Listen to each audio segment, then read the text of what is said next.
and Ashwell Prince. I do just have a couple of questions from home, so I'll just roll those first before I open up to the floor. First up, Ash, Tristan approached his innings at slower tempo. How do you get a player that is naturally attacking to change his game in this way? I think, first of all, good evening, everyone. I think it's important for every player to be able to adapt their game depending on the different countries that they are in and the different conditions that they are facing. And then obviously adapt their skill set to what they're facing in the current conditions. Obviously, he came off a disappointing test in the first test match, but I think he showed great character. I think a little bit clearer in his game plan, a bit more clarity, understanding his scoring opportunities or his scoring strokes, and then obviously strong in defense. So credit to him. I think the important thing is that from a South African point of view, with so much time left in the game, I don't think there's run rate is that important. So he's got time on his hands to take his time. Thanks. Just please do keep your cell phones on silent. Second, how has Tristan been coping with being moved up and down the order in his last few tests? And speaking of game plans, what was his game plan for this match in which he returned to the number 3 spot? Yeah, as I said, I think there's been obviously we want to be strong, and the players, all our batters want to test their defense against quality spin attack from Pakistan. But at the same time, it's important to have clarity on what your scoring options will be, and when they present themselves, which ones are your preferred scoring opportunities for rotation of strike plus boundaries, and just having a little bit more clarity with that. I suppose in any country where you play, you need a bit of fortune as well. Sometimes the ball can spin sharply.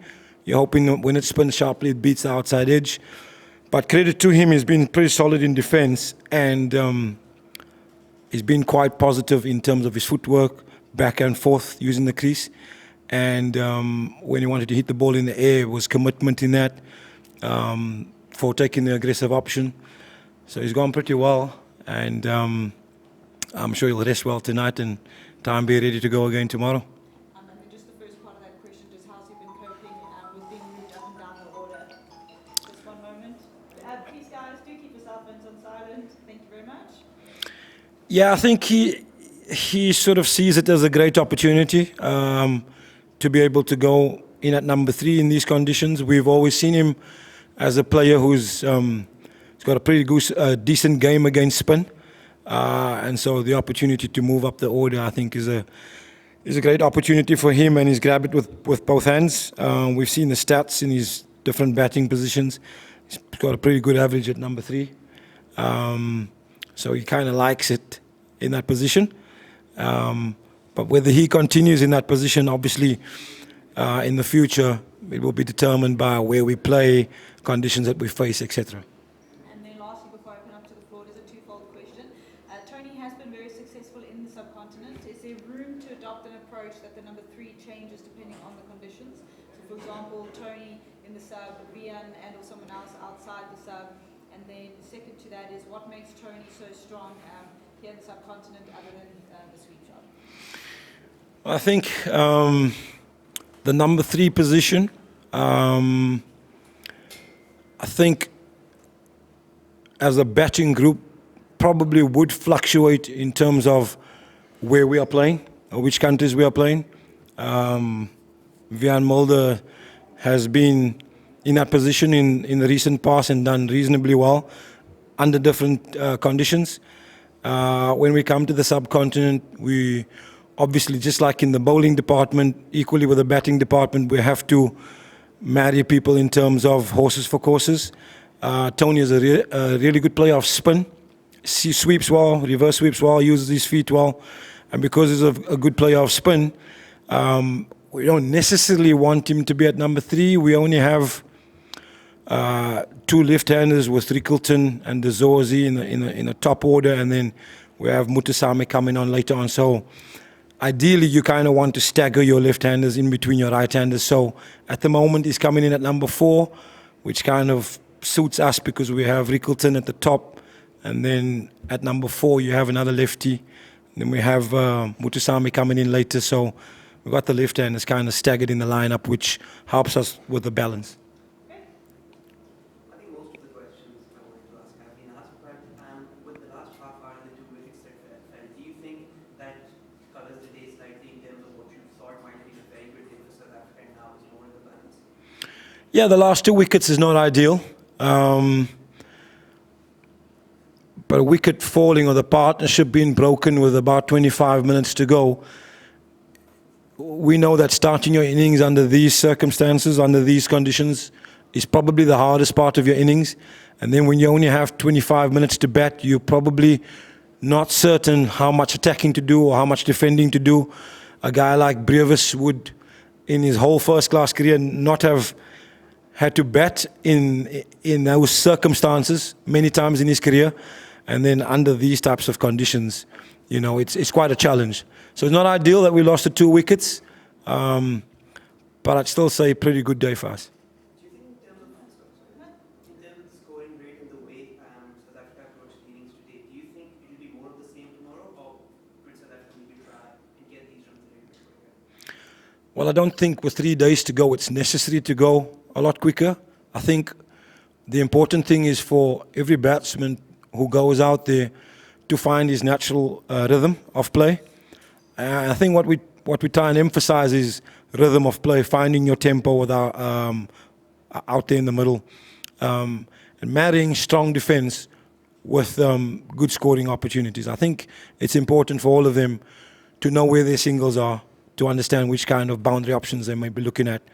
But as far as time is concerned, I don't think there's any rush with 3 days to go.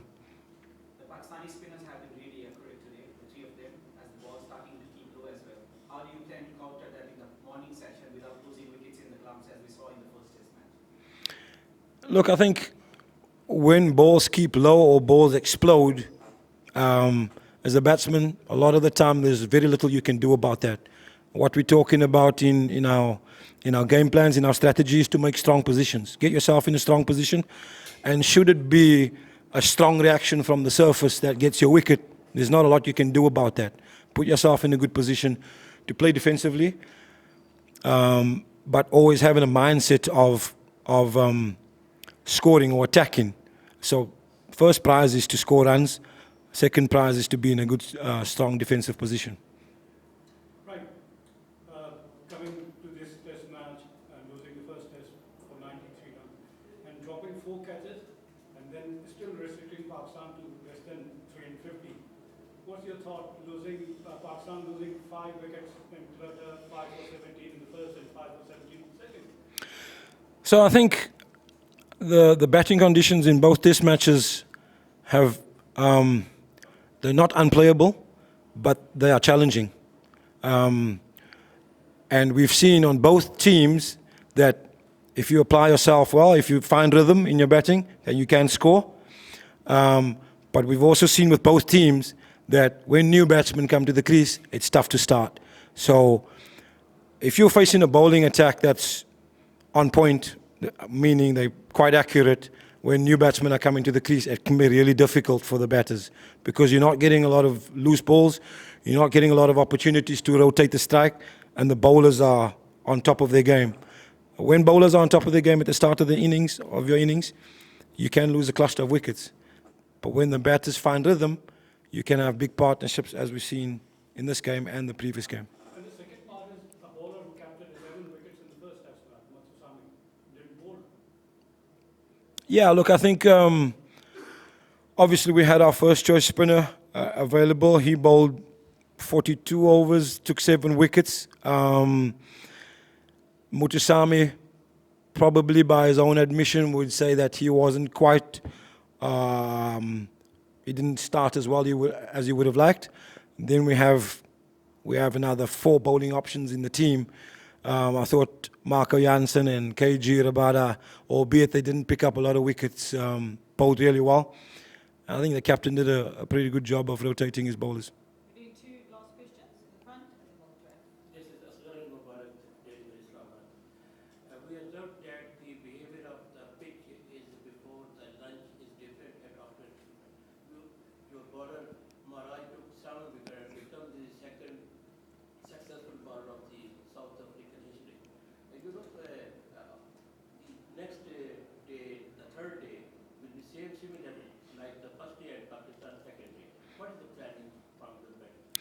Well, we expect the surface to deteriorate as the pitch did it in Lahore. As the time goes on in the match, we're expecting it to start spinning more and more. So our first innings total obviously becomes very important. Losing the 2 wickets close to the end of play wasn't ideal, but I thought we batted really well. The guys applied themselves really well today. One more big partnership, something close to 100 in terms of a partnership, ideally for this wicket, between Stubbs and Verena, brings us close to Pakistan's score. And I think the potential is there to possibly get 40, 50 runs ahead. And I think it might not sound a lot, but under these circumstances, it could be a lot, 40, 50 runs. But that's a long way away. I think, to your question, as the time goes on, the pitch will deteriorate more. For us, the most important session is the first session tomorrow morning, to negotiate that first before looking too far ahead. Last question.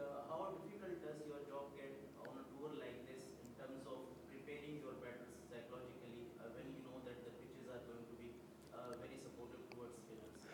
I think it's a great opportunity. One for me as a coach, because we play a lot of matches in our country or other countries, England, Australia, New Zealand, that's similar to our conditions. And touring the subcontinent is a great challenge for us. In this cycle, we have a lot of test matches in the subcontinent. But these players, we have to give them credit because there's a great appetite for learning, problem solving. When we say problem solving, these are not the types of conditions that we face all the time. And I think to be a successful test match player, you want to be able to conquer a variety of different conditions over your career. And I think if you're able to manage that over the course of your career, you can really distinguish yourself as a great test match player.